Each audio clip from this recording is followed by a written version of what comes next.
Welcome to Captain Handlebar. Today is the Queens of the Stone Age collection. Let's see what I've got.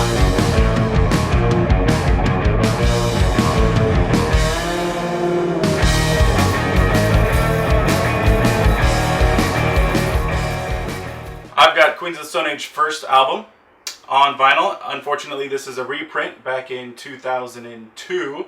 It's got a clear red vinyl on it.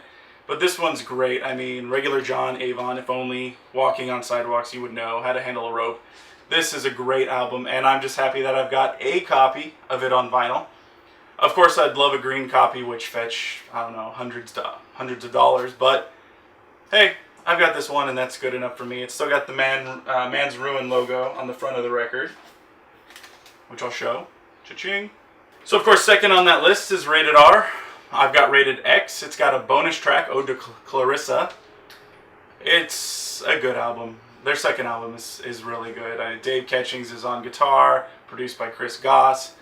It's just a mighty... It's a good album. It's a strong album. In fact, it's even quoted that Dave Grohl once said that he wishes that he was the drummer on this album. But on to better things, because Dave Grohl was on their third album, Songs for the Deaf. Everybody knows no one knows, so everyone knows that no one knows. Hanging Tree, Going with the Flow, Gonna Leave You, Do It Again. Also, the DJs on this album happen to be Chris Goss, Natasha Snyder, Alan Johannes, Jesse Hughes. This is probably my favorite Queens of the Stone Age album. I mean, it's hard to pick a favorite when they're all good, but this one's probably number one on my list. 2 through 6, I really can't choose. Because some days I'll come home, put on Era Vulgaris, some days I'll come home, put on like Clockwork, and some days I'll come home and I'll put this on, you know? This one is just a great album. It was actually the first album of Queens of the Stone Age that I ever purchased. Back in 2002, I was in a record store looking around and I saw Dave Grohl on the back of the cover. So I picked it up. I thought the name was intriguing too. Played it all the way home in the car. Got yelled at because why would I buy an album that I didn't know, who they were. But they turned out to be definitely my favorite band. So this is number 3 on that, number 3 of my collection, Songs for the Deaf. Number 4, Lullabies to Paralyze, Someone's in the Wolf, Medication. I mean, this album is just really good. It's got the marbled vinyl on it. One of my favorite songs has to be Broken Boxer, Everybody Knows That You're Insane. This is just another good album. Of course, number 5, Era Vulgaris. I actually got this album 2 weeks before everybody else did. I got it on some burnt CD, probably a friend of a friend of a friend. Got the leaked version, or somebody knew someone in the band and they gave them it. I have no clue, but I just know that I was excited because I was driving from LA back to where I live, and bam, I got to listen to it all the way home. It was awesome. First time I heard 666 was in the Burgundy Room in LA. That was fun. Now their 6th studio album is Like Clockwork.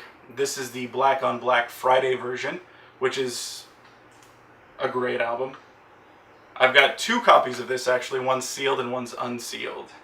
I've also got the deluxe vinyl edition, the deluxe gatefold edition, which is great, and I've got the indie blue cover as well. So I've got 3 different versions, a total of 4 copies. Just because it's a really good album. I was kind of bumming for a while because they went from Era Vulgaris to nothing for a while. I mean, Josh came out with them Crooked Vultures, which is good.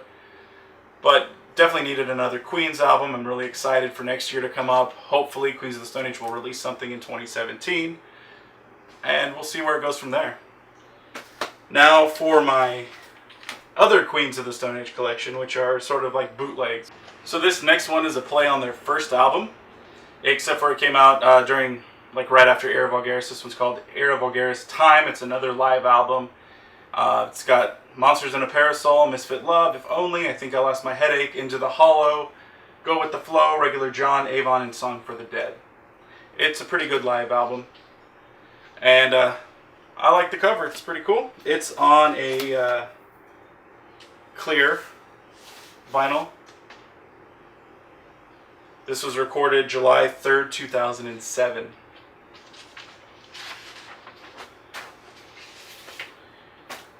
Next album on that list is Unplugged and Paralyzed. This one's got Broken Box Like a Lamb, No One Knows, I Never Came, Little Sister, Burn the Witch, Long Slow Goodbye, Go With the Flow in My Head. This was recorded July 10th, 2005 in Berlin, Germany. It's one of my favorite acoustic albums. This next one was recorded, soundboard recording, from August 24th, 2014, their last concert of the European tour. This one has You Think I Ain't Worth a Dollar, But I Feel Like a Millionaire, No One Knows, My God is the Sun, Smooth Sailing, I Sat by the Ocean, Collapsia, If I Had a Tail, Little Sister, Feel Good Hit of the Summer, and Lost Art of Keeping a Secret. This one is also numbered 87 out of 150, and it came with the numbered green virgin vinyl. Great album cover. Next one on that list is the last part of that show. Again, same place, last concert of the European tour, soundboard recording, Fair Weather Friends, Make It With You, Vampire, 666, Go With the Flow, I Appear Missing, and Song for the Dead. This one is also labeled or numbered as 104 out of 150, and this is on clear vinyl. So of course, after you listen to that one, you got to throw that one on.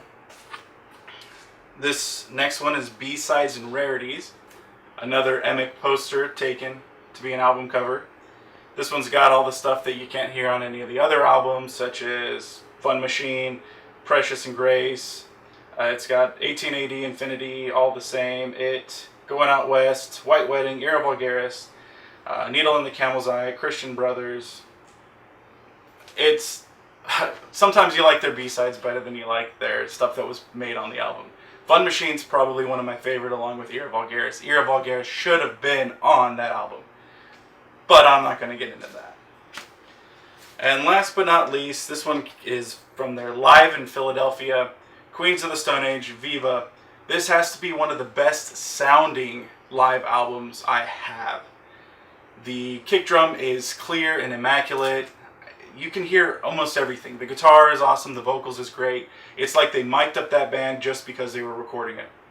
The EQing was to the nines. To me, this is my favorite live album, period.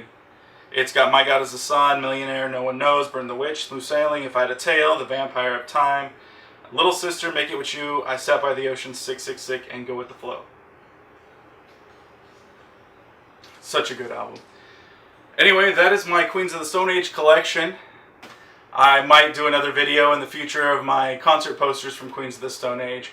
Every time I go to a show, I pick up a poster just because, hey, I like having them up on my wall. They look cool.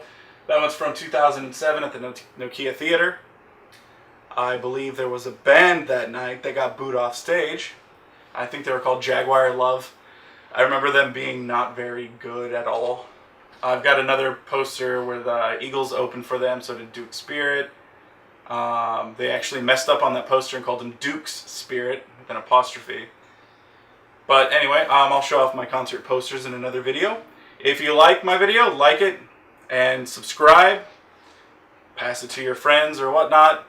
That's my Queens of the Stone Age collection. It is not a definitive collection. I am still collecting.